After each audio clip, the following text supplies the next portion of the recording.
everybody. Ooh. Hi, everybody. Welcome to Charismatic Cryptids, episode 5. Today I'm filming because I've gotten a lot of people telling me that I should film them. So we're trying something new. But today's episode is going to be an attempt at an album review by a band that has recently released an album on May 22nd, Kreatur. So, here we go. What a strange sight. Why don't we do the sophisticated thing and all sleep together? I myself am strange and unusual. Wow, Finn? I happen to think you're ridiculous. So quick with fear, you tiny fools! We are the weirdos, mister. Alright, so, a couple things before we start.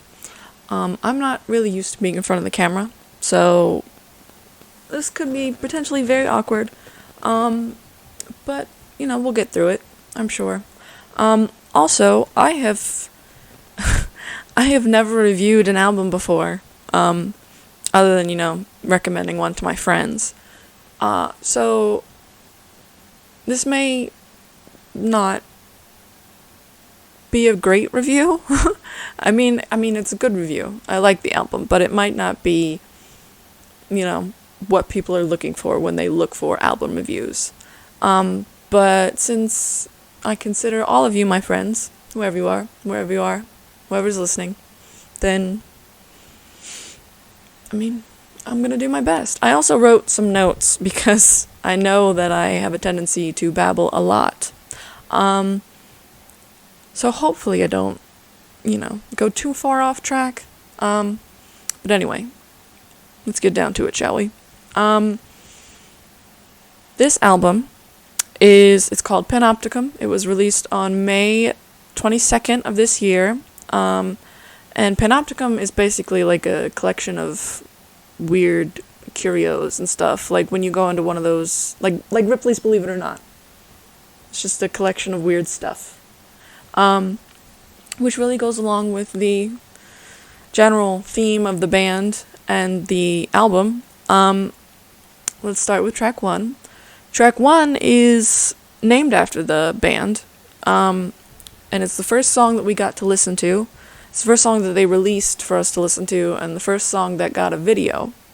And the video was real cool. It was black and white, and it was, very creepy and mysterious. And the song, I love this song because it's trademark demon sounds. And when I say demon sounds, it's what I've come to affectionately refer to Dero and Chris's music as.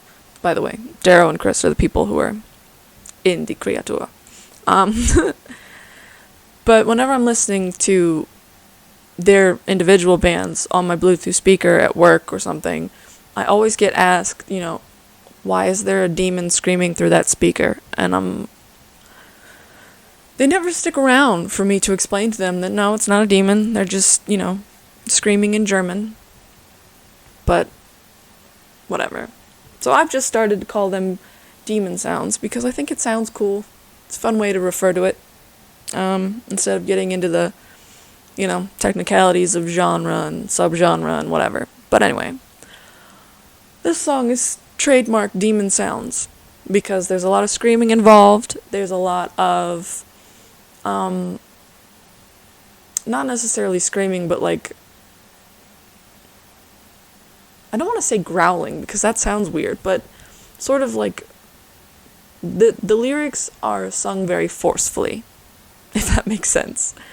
And already I could tell there's a problem because my hair is annoying me. But we'll get over that. Anyway, this song is about the Kreatur, it translates to the creature.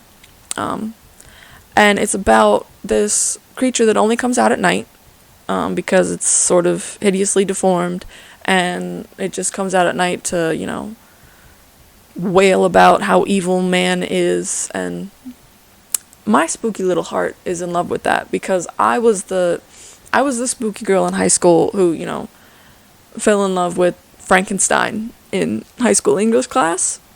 So the whole concept behind it, it's basically the Frankenstein concept, and I love Frankenstein. The whole thing with, was the creature really evil, or was it evil because, everybody was mean to it?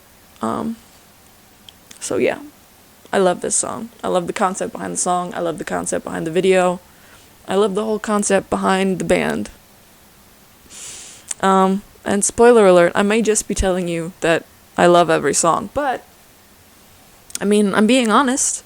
I've already told you that I have never reviewed an album before, except for my friends, so at least you know that I'm being honest about the way that I feel about it. But yeah, this is it's got a very powerful sound to it. The best way that I can describe it is the creature that is in the song is in a lot of pain, emotional. It's angry, it's upset, it's hurt, it's sad. So if you took all of those emotions and you made them into something auditory, other than the fact that, he's screaming into the night about how evil people are, but I feel like it's all of those emotions if they were somehow made into a song, because it's very, very intense. It's very, very guitar heavy and drum heavy, and it's just lots of screaming, So I think it's basically best described as the auditory representation of what the creature is feeling, which is a lot of pain. Now, that doesn't mean that it's painful to listen to, because, I don't think it's painful to listen to, but I do know that some people are like, whoa, I don't want to hear screaming, I want to hear singing. Because, let's face it, someone screaming in your face is very intense. But it's one of the things that I love about Chris and Dero's bands, so I love it. It's not painful for me to listen to. Anyway, moving on to track 2. Still trying to look at my notes, even though I feel like I'm already babbling as is. Track 2 is another one that my spooky little heart is in love with, because it's basically a predatory vampire love song. And again, I was that spooky girl in high school. And I'm a huge vampire nerd still, to this day, age 26, so I had, a book on the history of vampires in pop culture. I have those fancy fangs that you attach to your teeth with dental plaster, so you can pop them on and off, and they look like they're your actual teeth. So I'm a huge vampire nerd. And so this song, which is called, and I'm gonna struggle with the pronunciations of these songs because I'm still learning. I'm still getting my mouth used to German pronunciations, but I've listened to a lot of, Lord of the Lost is mainly in English, so I suppose I've listened to a lot of Oomph's music, so I sort of have the general idea of how words are pronounced. Which, fun fact, if you're trying to learn a language, start listening to music in that language, and it will help. It doesn't feel like it'll help because it's just, music that's on in the background, but it really does help. Anyway, track 2 is called Kreatur aus der Tod. It sounded a little odd, but I'm going with it. Anyway, it translates to colder than death, and it's basically, as I said, it's a story about a vampire stalking its victim, and the lyrics are basically like, mother, why won't you let your daughter out of the house tonight?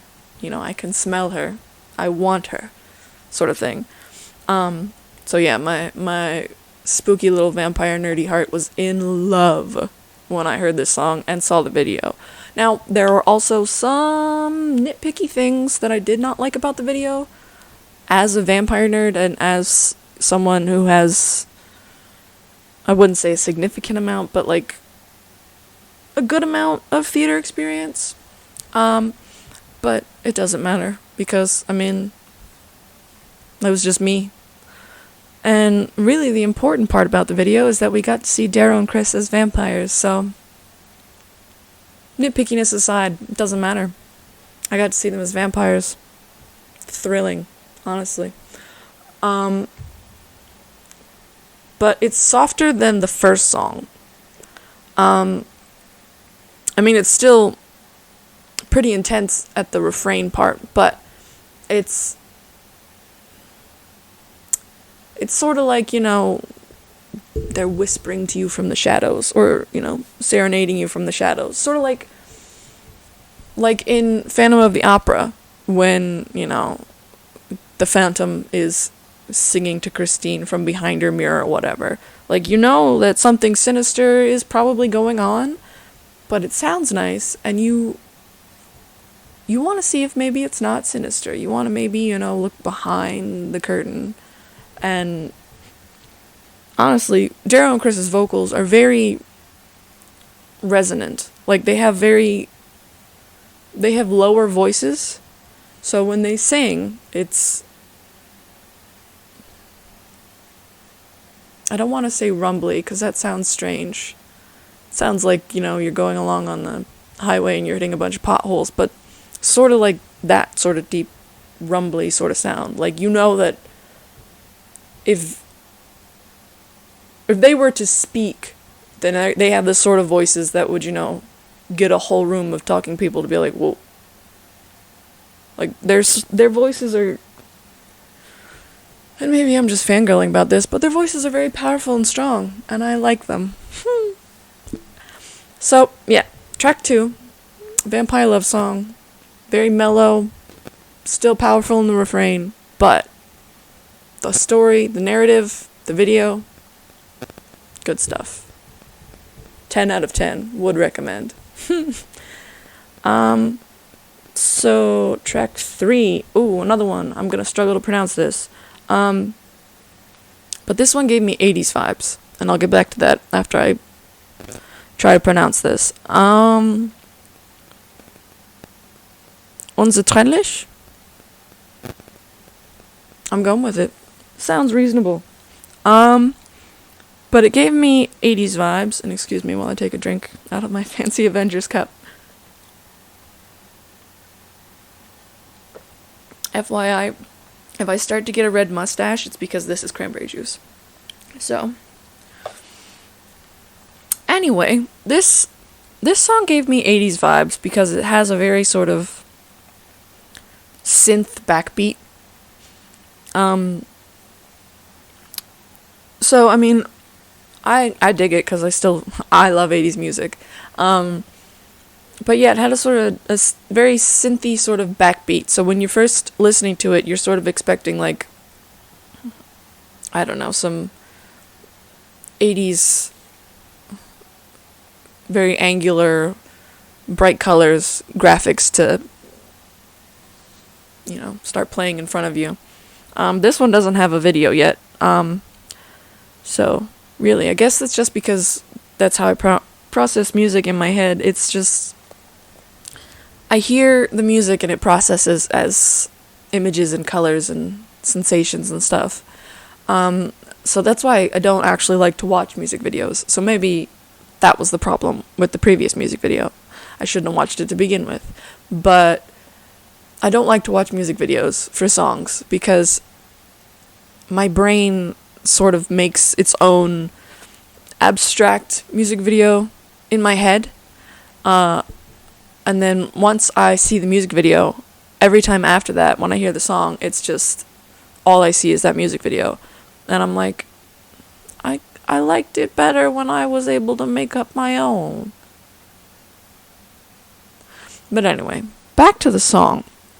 The title translates as inseparable, and the lyrics, I basically interpreted them as, you know, Chris and Dero singing about their friendship, which on its own is adorable. And I'm sorry I keep messing with my hair and blocking my face, but my hair is bothering me. But yeah, basically on its own, it sounds like they're singing about their friendship, and that's honestly adorable. But as I stated with the whole, my brain sees images and stuff, for some reason, my brain went straight to an animated film that was released in 1995 called The Pebble and the Penguin. And if you know what I'm talking about, then you'll understand what I'm about to get into. But if you don't, then just please Google it, because it will take me a very long time of babbling to explain it to you. And oh, look at this funny light that's coming through my blinds. Anyway. So, in that movie, there's a whole song and dance number between these animated penguins, Hubie and Rocco. And basically they're just dancing around singing about them being friends. And now, whenever I listen to the song, my initial process of it is Dero and Chris in their suits that they were in the promo pics. Those of you who have seen the album promo pics will know what I'm talking about. If not, then again, Google it. It will save a lot of time. But they're in their suits like they were in the promo pics, and they're just dancing around like penguins, singing about how they're friends, and it's ridiculous. Every time that I listen to this song, I have to tell my brain, nope, ignore that, erase it, that's not what's going on here. But it's just, it makes me giggle. So I guess, it's a personal connection that I have to the song, because honestly, I hadn't even thought about that video since I was 8. But then I heard the song, and that's the image that came to my head, and I was like, oh man, I haven't seen that movie in so long. So it's a little personal connection that I have to this song. It's, again, I say it's adorable, because if it is about them singing about their friendship, then, I mean, who doesn't think that's adorable? But yeah, it's a sweet song. It's a great song. I mean, all of these are going to be great songs for me, honestly. I'm just a huge fan. So, let's move on to the next track, shall we? Ooh, track 4, another title that I'm going to struggle to pronounce, but I'm going to do my best. Durch die Nacht? I feel like I'm either pronouncing it wrong or I'm overpronouncing it, but I'm going with that. This one gave me 90s vibes, which I feel like we're going to be going through, timeline of music history here, but the best way that I can explain it is those 90s angsty teen romance movies where there's always that one, montage where they're separated or something and they're both looking very intense or sad or something, and they're thinking about their relationship, and there's always that, mellow sort of ballad underneath, like in the background. That's what I got from this song. And if you don't understand what I'm talking about, then that's fine. I really don't know what else. I don't have any specific movies to tell you to Google. But that's what I got from this song. It's a soft love ballad. And it has what I want to call a sparkly melody, which, again, that's my brain processing stuff as images instead of just sounds. But it's got a very, I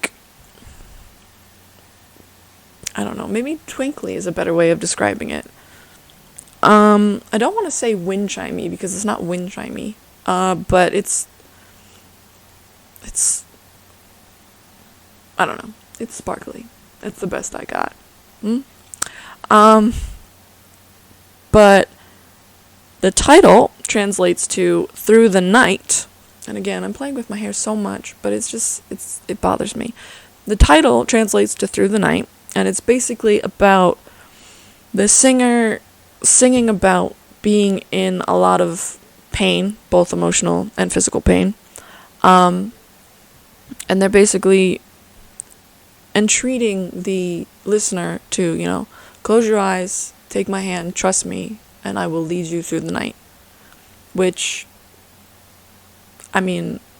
sign me up. Because, I've mentioned Oomph and Lord of the Lost in a previous episode, but I'm not gonna get deep into it right now. I'm just gonna give you the overview, but I would absolutely let Dero and Chris lead me through the night because they technically already have. And what I mean by that is I was in a real shitty place very recently, end of 2019. And I have anxiety and depression, so shitty place plus, anxiety and depression, I was not in a great mental space at that point. But then YouTube, because I listened to most of my music on YouTube, it was like, hey, so you remember that German band that you were listening to in high school, way back when? And I was like, yeah, why did I forget about them? And I honestly have no idea, because it's like I was listening to them in high school, and then at some point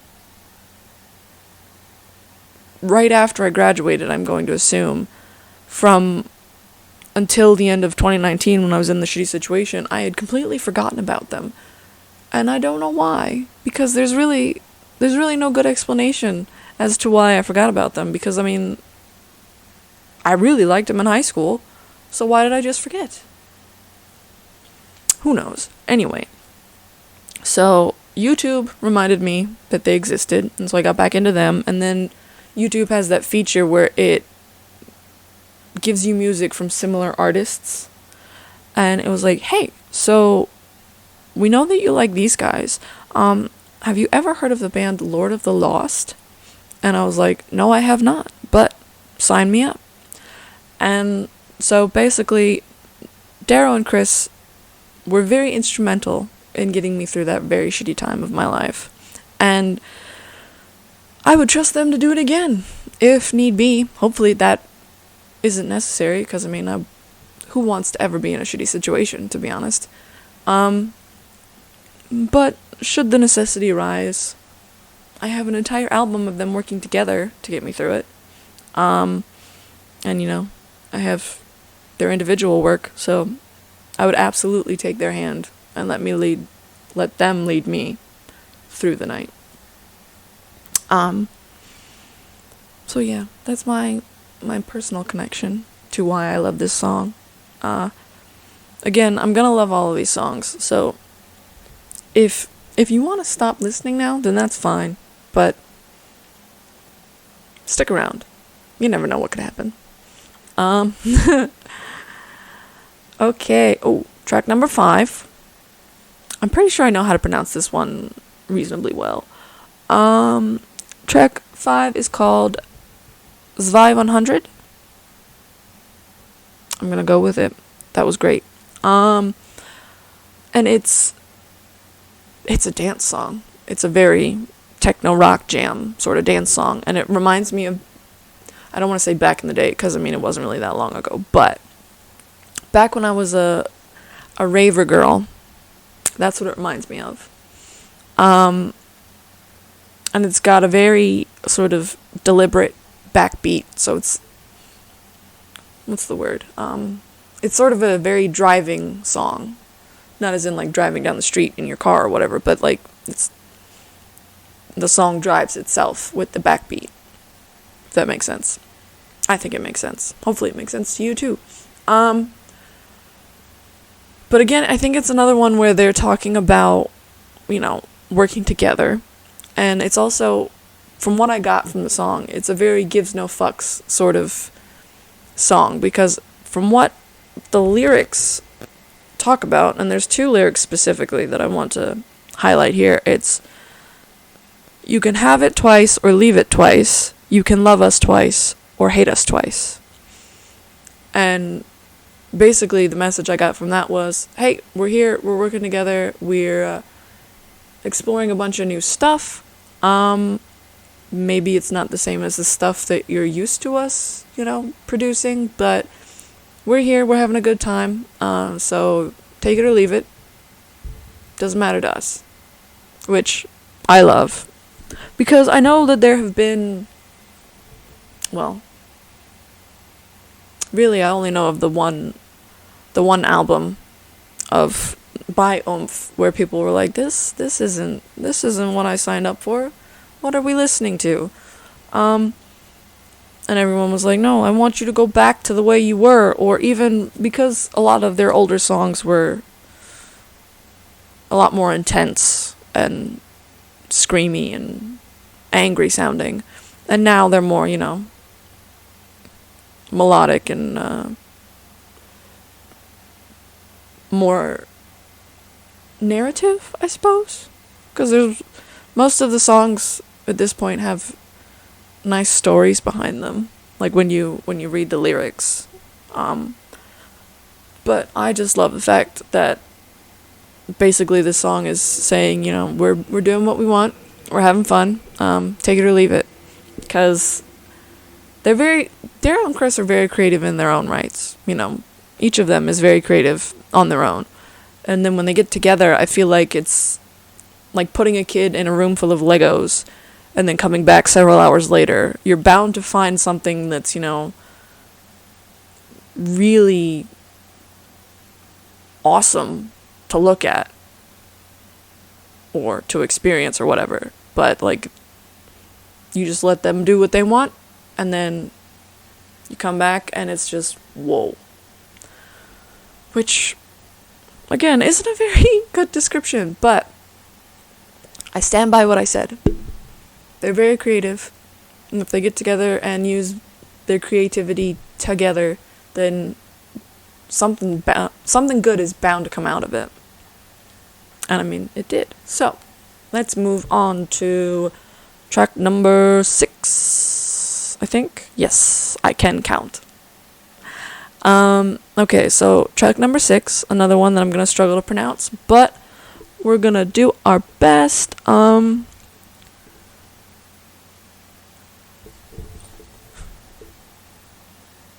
Schlafsbraut sounded okay, I think.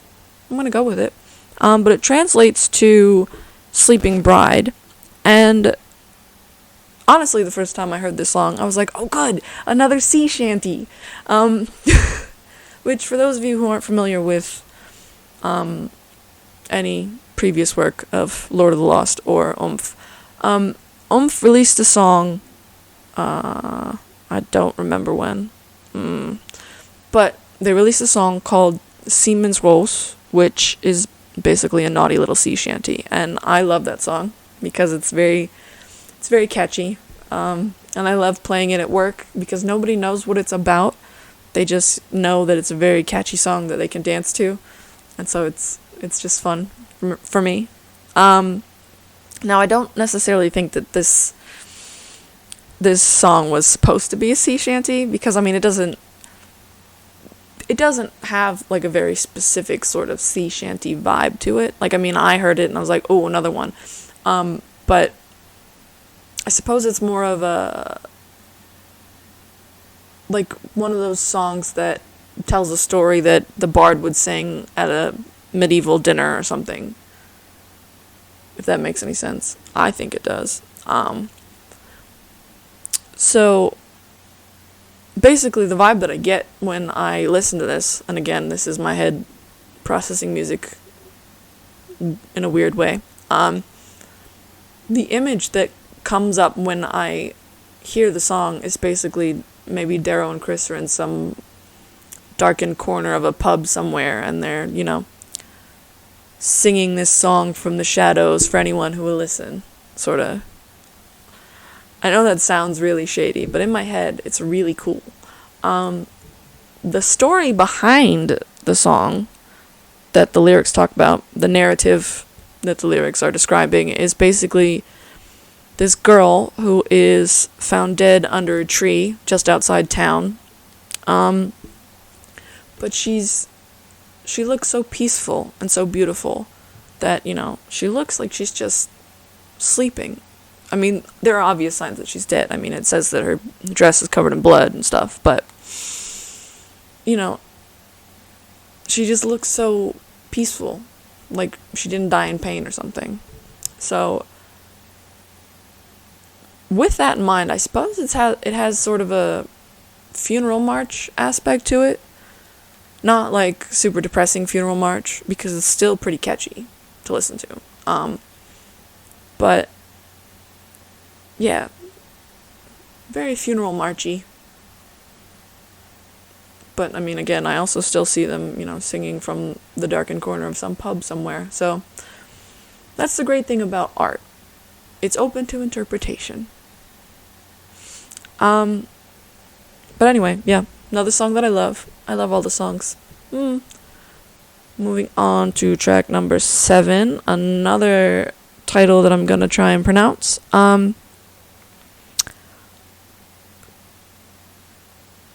Untergang. I'm going with that one. It's another sort of predatory love song, funny enough. This one's not about vampires, though. Now I know that it's a predatory love song, but Spooky Girl, the Spooky Brain version is just like absolutely smitten. Whereas Logic Brain is like, ooh, it's a little sketchy. You might want to, keep your distance. But Spooky Girl is just like in love. The title translates to Doom, so you already know that it's not going to be a happy ending.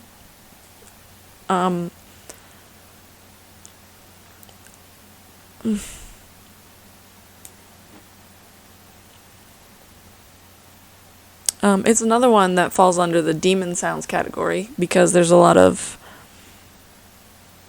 screaming involved, and I love me some screaming vocals. But it's also, the best way I can describe it is the guitar sounds are very strong in it. Like, I feel like if the guitar sounds were made into something, solid and tangible, then they could probably sandblast the rust off of a side of a tin shed. So, I mean, that's very, very powerful with the guitar and the screaming vocals, and the whole predatory, obsessive, destructive narrative is pretty clearly illustrated with the refrain, which goes as follows. Doom, your doom. I take what I need, I take what I want. I never get enough, my heart never stops. You say I love you, I hate what you love. I need a lot more no matter what you give me. I am your doom. And actually, when I translated it, it said I am your downfall. So, I mean, it's the same basic idea. But, that's just what Google Translate told me. And I never trust Google Translate 100%. So yeah, it's a dark, creepy sort of love song, but it's also spooky girl heaven for me. But lucky for me, I have Logic Brain to be like, whoa now, let's not sign up for that, in real life. So moving on to track number 8. Another one that I'm gonna have to pronounce. Track 8 is called Machine? I don't know if that one was great or not, but we went from obsessive, destructive love to dystopian, post-apocalyptic human-robot hybrids. So, I mean, this album is just a wild ride. The title translates to man/machine, and the way that I interpreted the song was it was basically one massive metaphor for being famous. And Yeah, I mean, I could be reading way too far into it, but, you know, again, that's the great thing about art. It's up for interpretation. But, I mean, it's a well-known fact. Well, I mean, it might not be a well-known fact. But a lot of famous people, they have there's one version of themselves that they show to the public, and then there's one version that they keep for, you know, when they're at home in their private life. So I think that the man-machine sort of theme fits that. I also think it sort of fits the creation of art through human experience, and then the machine part being the part that, you know, mass produces it for, you know, consumers. So yeah, the whole art aspect of it is the man part, and then the machine part comes in and says, okay, well, we can mass produce this and sell this, so let's do that. But I mean, that again, I could just be reading too far into it, but it's, you know, listening to music, you can interpret it however you want, and that's the fun thing about music. But I do have evidence to back up my theory assessment. Verse 1, actually, the lyrics, translated, are, I am the rhythm that drives you, I am the fuel that feeds you, I am the engine that never stops, because the machine always runs. I have to go forward, I have to keep going. I'm very precise and hypothermic. I am the pulse that beats cold in time, because the machine never feels. And for me, that's basically them saying, you know, I'm a musician, and you're a fan, and I'm gonna keep working and churning out stuff because, you know, I want to keep the fans engaged, and, you know, I enjoy doing it, but, you know, just because you are listening to my music and you are, you know, it's available to the masses, that doesn't necessarily mean that that's actually who I am. Because that's another thing about music. Like, musicians release songs from a bunch of different perspectives, because music is about, you know, somehow encapsulating the human experience in a song. So that's why there's different kinds of songs. Like there's love songs, there's, you know, the angry breakup song, there's the, you know, I am woman, hear me roar song. You know, there's a bunch of different kinds of songs. Just like, you know, there's a bunch of different kinds of books and stuff. Like there's a bunch of different ideas that can be encapsulated into song. So just because, you know, most of their music is sort of, you know, dark, screamy, demon sounds, doesn't necessarily mean that they are, you know, dark, screamy, demon people, if that makes sense. I feel it does. I need another drink, though, so 1 second.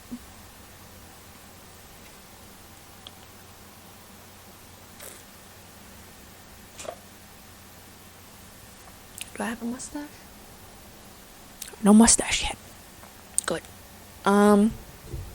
So, the next song... Next song, track 9. Ooh, this one's a long title. But I'm gonna try and pronounce it anyway.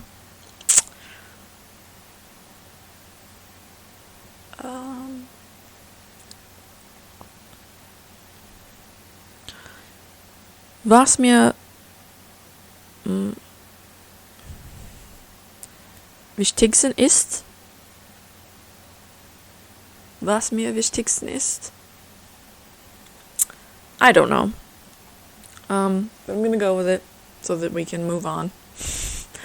It translates to what is most important to me, and it's another sad song.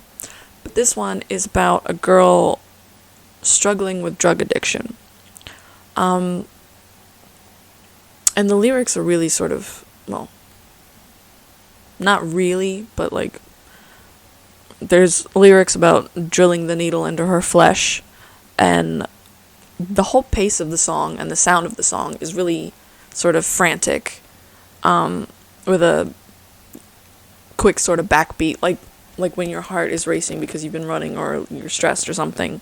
And then there's this part at the beginning where I think it's humming. Like, I think it's humming vocals added in, but I'm not in the music business, so it could be something else. But it's, at the beginning, there's a part that sort of sounds like a roller coaster car going through all the loops, or, you know, when you have a clump of Christmas lights and they're in a knot and you're not sure how they got into that knot, and you're not sure if you're going to be able to untangle them again. Like, that's the sensation that the vocals, the humming part, that's what I get from it. And the whole frantic nature of the song, again, it's something that really resonates with me because of me having anxiety and depression, and so I know what it's like to feel like you're, you know, constantly running in circles trying to get away from your own negative thoughts and negative feelings, and it's really, really tempting to try and, you know, take the easy way out, or really just to find something that will make it all stop for a minute so you can stop running. But lucky for me, I have very supportive people in my life, and I have resources that help me to deal with those things in a safe and healthy way. And I also, I think, have a decent amount of self-discipline, because there are times when, you know, I'll start, you know, running around in circles, and then I'll be like, hey, you know, calm down, because if you don't calm down right now, then you're just going to be too tired later to deal with this. So calm the fuck down. And yeah, maybe that sounds like I'm not very nice to myself, but I mean, it's not like calm down, stupid. It's like, all right, look, focus, calm down. You know that this is what's going to be best, so just chill out. So I'm not one of those people who, you know, talks to myself in a mean manner. Or at least I try not to. Sometimes I get annoyed with myself and it happens, but I try to be nice to myself as often as possible. But yeah, it's a very frantic sound to the song, and the story behind it I resonate with, because it's very much what the daily experience is for people who have, you know, mental issues like anxiety and depression. And it's very, very, very, very tempting to just, you know, grab some drugs so that you stop feeling, but it's not. It's never the best option. I mean, yes, having a break every once in a while would be nice, but it's just really dangerous when you get drugs involved, so don't do it. But listen to this song. It's a very immersive experience, is what I should have said.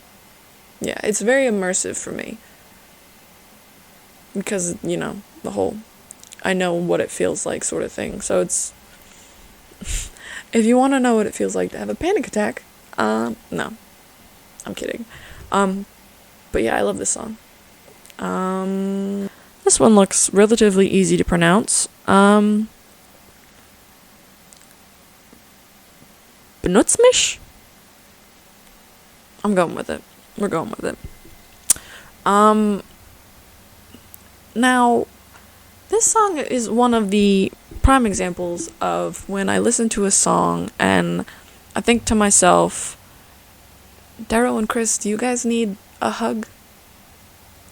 'Cause that's my thing. When I start becoming a fan of, you know, musicians or celebrities or whatever, my initial instinct is not, oh dang, they're so hot, I want to have sex with them, which, I mean, is sort of the dumbed down version of what I imagine most other people's reaction to celebrities is. Like, oh, they're so hot.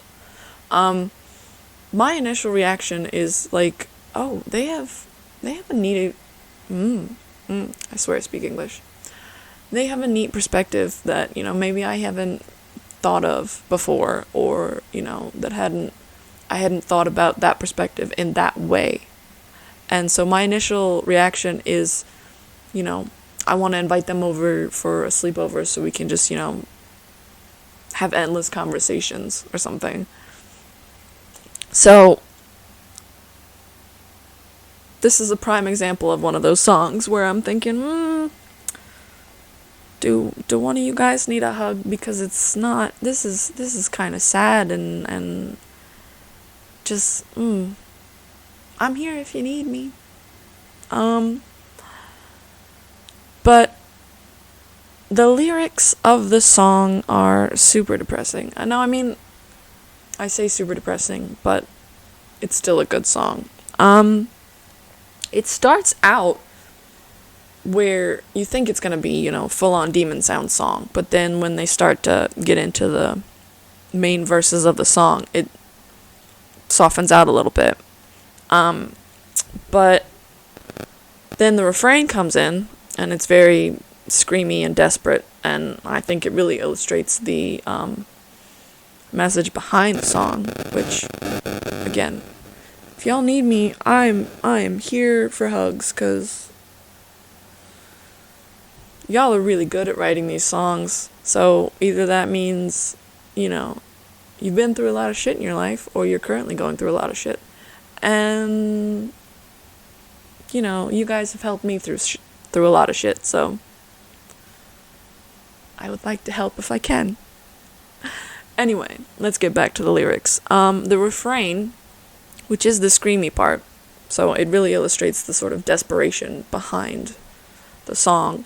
The refrain goes, "Come and use me, no matter what you feel. Have no consideration for me, and do what you want. Come and use me, no matter what you feel. I know you love me to death. Come and use me, no matter what you feel. Have no consideration for me, and do what you want. Come and consume me, because I need you more than anything in the world. Use me."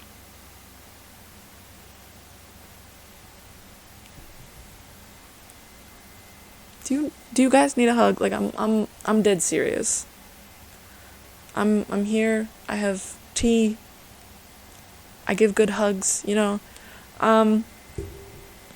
But yeah, basically the message that I got from that refrain was the singer was basically desperately in love with someone who really gave not 1 ounce of a fuck for them. And it was basically like, look, I know that you don't give a shit about me, but I can't stop myself from loving you, so use me however you want to use me. At least something that I get to share with you, which again is another unhealthy sort of thing. So it's one of those that tugs at your heartstrings, or at least very obviously tugs at my heartstrings, because I'm like, no, you just need a hug. You need to sit down, have a hug, talk to somebody, let it all out, and then you'll forget about, whoever this is that doesn't love you. I don't know. Maybe that's just me. But seriously, y'all need a hug. The next track 11, is another one that I'm gonna have to pronounce.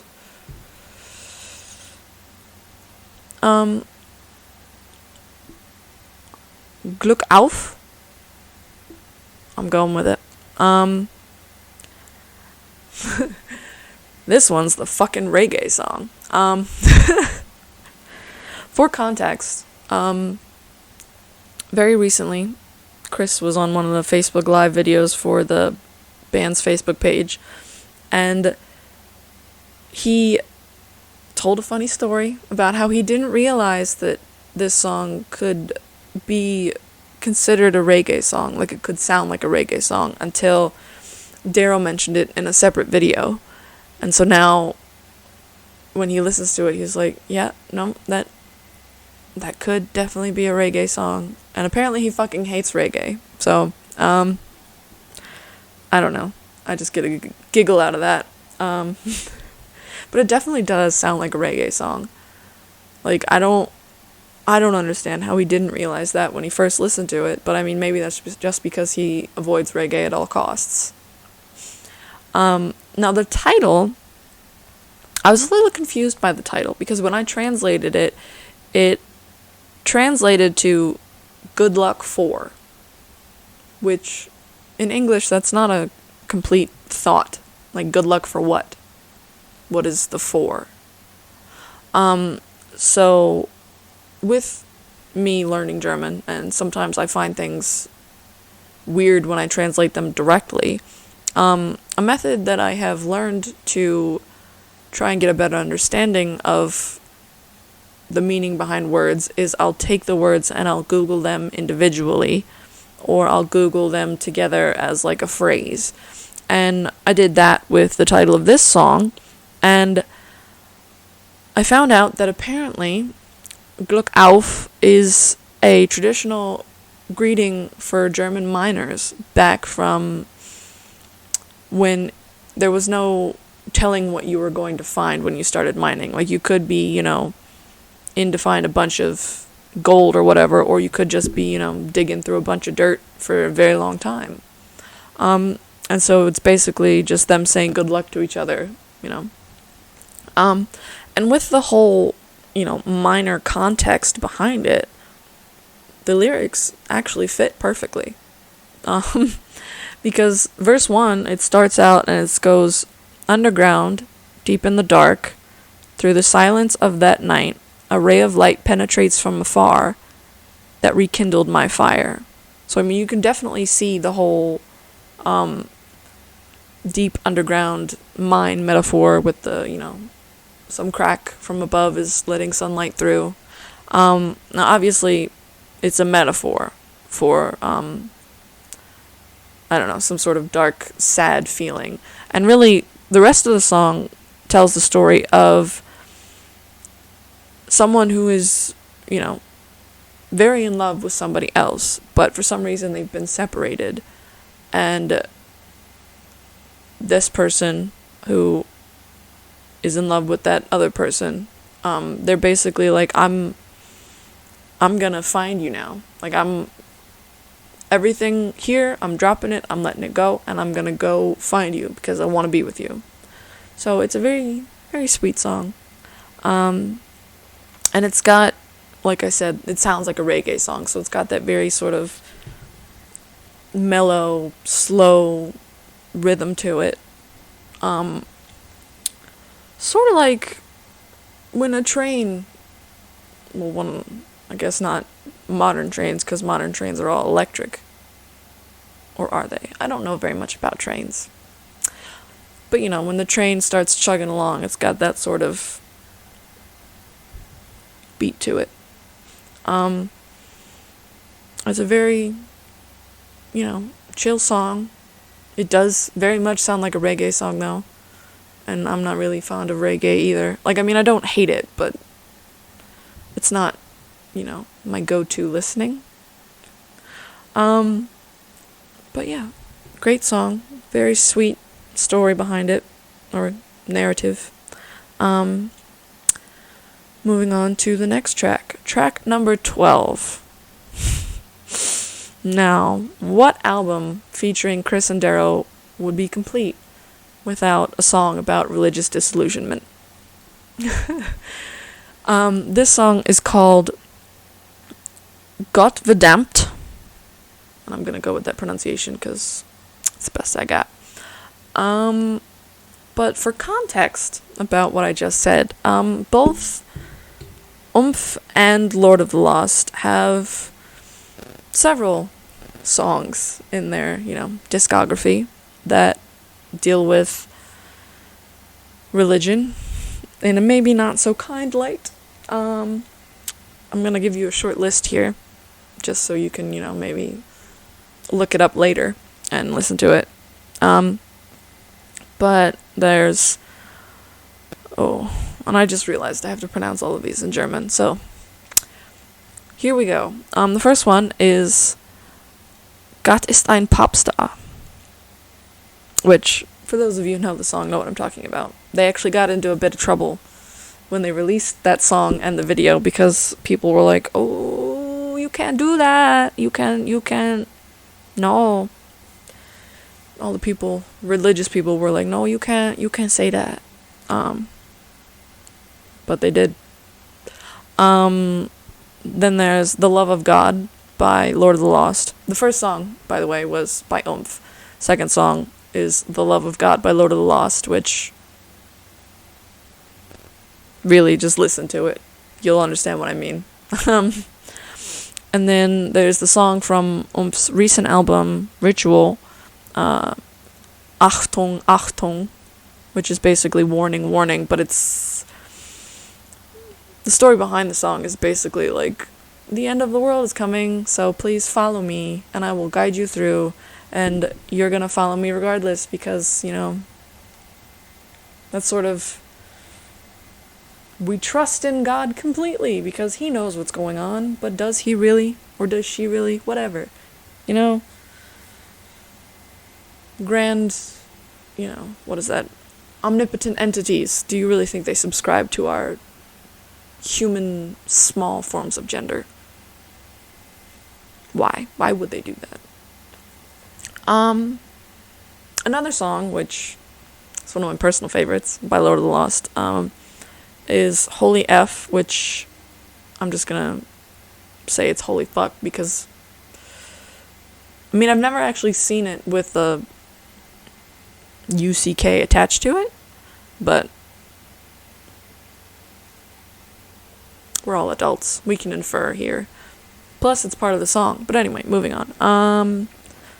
Then there's another Oomph song called, and I'm gonna do my best here, Unsere Rettung. I'm gonna go with it.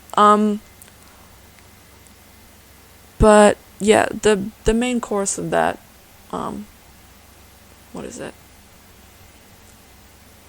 Avi Satani et stupo et Christi, which is probably awful the way I pronounced it, but any of you who have any small grasp of Latin will know that might not be the grammatically correct version, which is probably something they did on purpose, but you know what that means.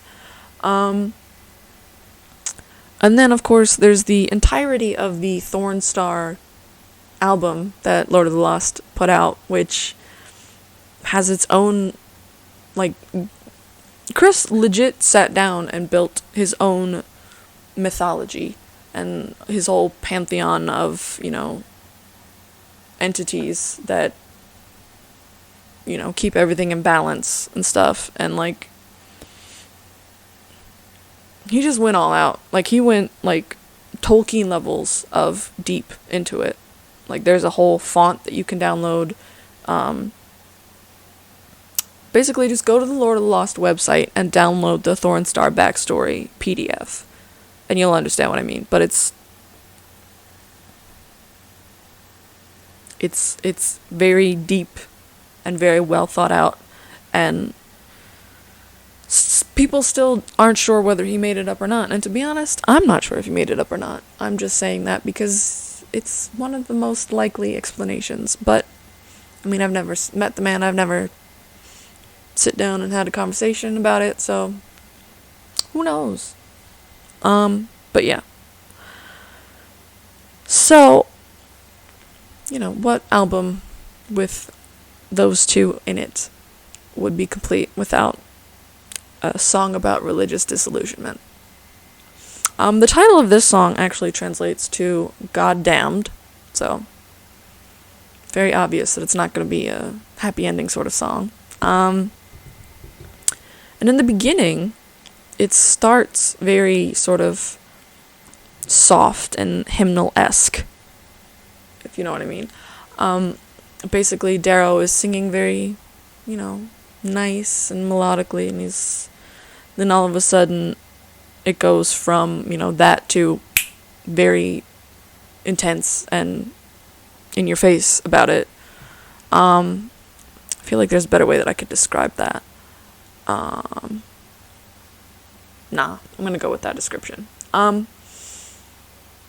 But from the lyrics, the message I got was basically like, there is no light at the end of the tunnel.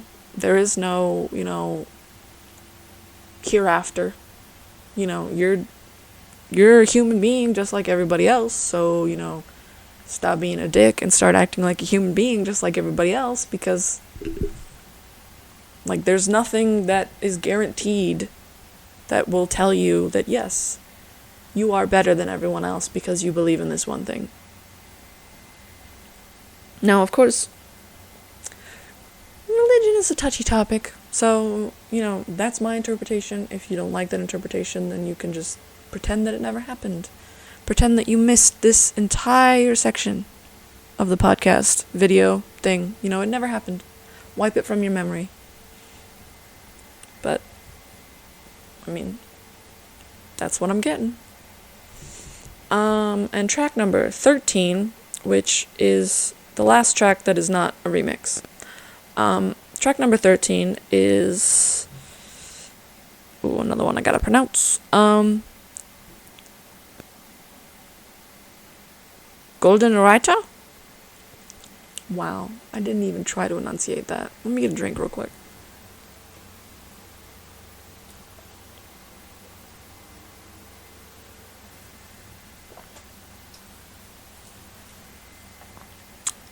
Let's try this again. Golden Reiter. I don't know. I'm doing my best here, kids.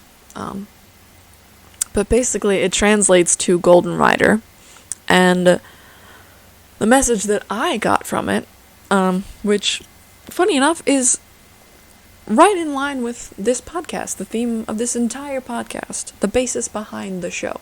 The message that I got was, this is what happens when people don't like your brand of weirdness anymore, and they send you to a mental institution. Depressing subject, I know. But the lyrics, I feel, back this up, because the lyrics are basically like, I was so high on the ladder, but then I fell off. And it's like, okay, so you were very important and very, in the public eye, people really liked you, and then, you just fell off, and people got tired of you, and thought you were crazy. And that's actually, the whole mental institution bit is mentioned at the beginning of the song, because it's talking about, there's a mental asylum under the bypass just outside of town, like you've never seen before, which I'm assuming means that it's very poorly run and the patients are very poorly treated. Sort of like, Arkham Asylum. But, obviously not, but you understand. There's a section of the song that goes, on my way to the clinic, I saw the city lights again. They burned like fire in my eyes. I felt lonely and exhausted, which, that's basically what a panic attack feels like. Fun fact. If you've never had a panic attack, then I'm very happy for you. I hope you never have one. But those lyrics are basically what it feels like to have a panic attack. All the lights become brighter, all the sounds become very loud, and you're just like, losing your mind, and then eventually, at the end of it, you exhaust yourself, and then you just feel, tired and alone. So, if you've never had a panic attack before, there it is, in 1, 2, 3, 4 lyrics. I hope you never have a panic attack, because they suck. But, now you have some idea. The sound of the song is, it's a lot more upbeat than you would expect for this sort of subject matter, because it's got that sort of pulsing techno vibe behind it. So I guess in a way it's like in one of those sci-fi movies where one of those, they have like a hologram steward or something, and it's like, one of those hologram people where they're like, hi, we would like to tell you that everything is on fire. Please have a nice day. Sort of like that. Which may not make sense to anyone who hasn't seen sci-fi movies or shows or anything, but I feel like most people have. Because, I mean, I don't know. I just feel like most people have seen sci-fi movies at least once in their life. But that's actually the last track that is not a remix. The final two tracks, so track 14 and 15, are remixes. And the first one is a remix of the first song by Faderhead. So it's Die Kreatur remixed by Faderhead, and it transforms the song into this sort of sinister, pulsing, techno-vibey song, where the original was, full-on demon sounds, screaming vocals, all that other stuff. But the remix by Faderhead is, I don't know how to describe it. How would I describe it? I don't know. It's very sinister and techno-vibey, and it's great. Because it takes the song and it transforms it into something that sounds completely different, even though it's the same song. Which is what remixes are supposed to do. But yeah, I love that song.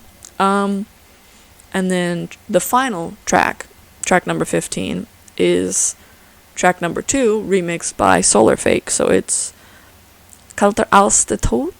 That was awful. I know. But you know what I mean. Remixed by Solar Fake, which the remix sort of turns it into this sort of creepy music box sort of vibey song, where I don't know if that is really a great description of it, but it's sort of like, it comes back with the twinkliness, but the twinkliness is more sinister, and because I mean, knowing what the original song is about, you know that it's not going to be a happy song. But when the song starts, it's very reminiscent of like one of those creepy broken music box sorts of things, like in a horror movie or something. But it's not like awful to listen to. Like, I mean, it's got that vibe to it, but it, like, you also want to keep listening because it's like, ooh, this is creepy. I want to know what happens next. So yeah, that's the last track on the album, and of course, this is a review of the album that is available on YouTube because I was a bit of a dummy, and I pre-ordered the 3 CD yearbook, but I pre-ordered it the day before the whole album was set to be released. So I'm pretty sure that Napalm Records has not even realized that I ordered it, or if they have, they just haven't gotten around to telling me that, oh yeah, no, we don't have any more of those. We sold out. Sorry. Which, I mean, honestly, if that ends up being what happens, then, that's my fault anyway. Because, I mean, the whole idea behind pre-ordering stuff is you pre-order it well in advance. And I didn't. And I know that was,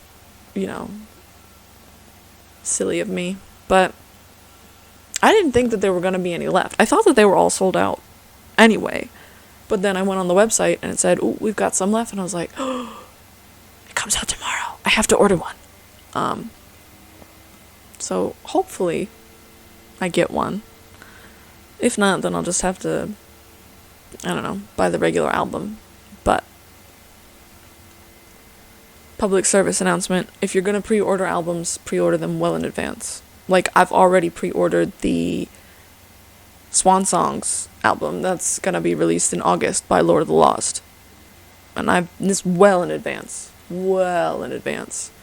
So if they tell me, oh no, we ran out, then I'm going to be like, well, I should have been on the list already, so why did you run out?